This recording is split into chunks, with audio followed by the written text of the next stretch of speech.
আমি বলে আম চিনি নে, এটা একটা কথা? কি আম রে ভাই, দেখি।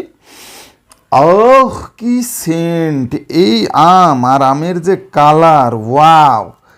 এই যে আরে কালার, এই আম তো একের আম ভাই। এই আম যখন আমি কিনেছি, আমের একটা গল্প আছে, গল্পটা বলি শোনেন।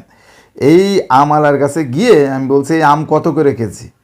বলছে যে সারাদিন ধরেই বেচা কেনা করেছি, 100 টাকা করে বিক্রি করেছি, এখন সন্ধ্যার সময় আমি চলে যাব, এখানে যতটুকু আছে আপনি কি নেবেন? আম দেখেই তো, আমি তো এমনি আম বিশেষজ্ঞ, এই আম দেখে আমি বুঝতে পেরেছি যে এই আম একের আম, এই আম ভালো হবেই। আমি তখন বলছি হ্যাঁ, তো তোমার ওখানে কতটুকু আছে? ও দেখেই বুঝছি যে এখানে বোধহয় 4-5 কেজি আছে। তখন ও বলছে যে আপনি যদি নেন একদম 70 টাকা। আমি তো ধূপ করে আকাশ থেকে পড়ছি, কি বলে 70 টাকা? মানে এই আম তো আমি নেবই, কারণ এই আম মানে আর কি বলবো, তখনই মনে হচ্ছিল কেটে করে গপ গপ করে খেয়ে নিই। এখন ও আবার আমাকে বলছে যে স্যার যদি পারেন আমি কেটে দিই, আপনি একটু খেয়ে দেখেন, এই আম আমার খুবই ভালো আম, হেন তেন বিভিন্ন। তখন আমি আবার বললাম ভাই এরকম কথা অনেকেই বলে, ওই নেওয়ার সময় সবাই ভালো বলে, কিন্তু বাসায় গিয়ে দেখা যায় অন্য রকম।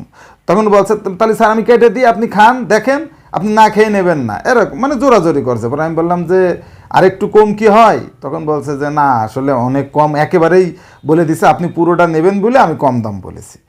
তখন আমি চিন্তা করলাম এই সুযোগ তো হাতছাড়া করাই যাবে না, এবং পুরো আমটাই নিয়ে নিলাম। ওখানে 5 কেজি মতো আম ছিল, আম নিয়ে চলে আসলাম। এখন আম কেটে নিয়ে আসলাম যে আপনাদের সাথে শেয়ার করব যে আসলে এই আমের মানে ফ্লেভারটা তো আসলে শেয়ার করতে পারছি না, খেয়ে দেখি কী অবস্থা। এই জন্য আম আবার কেটে নিয়ে আসলাম।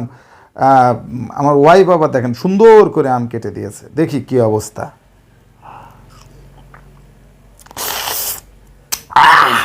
এ কি, হোয়াট ইজ দিস?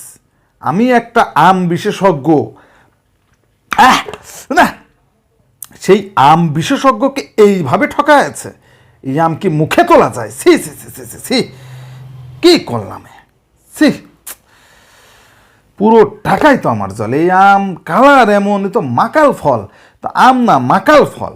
এই বিষয়টা যদি আমার বন্ধু মহলে জানে, আমার কি আর কোনো দাম থাকবে?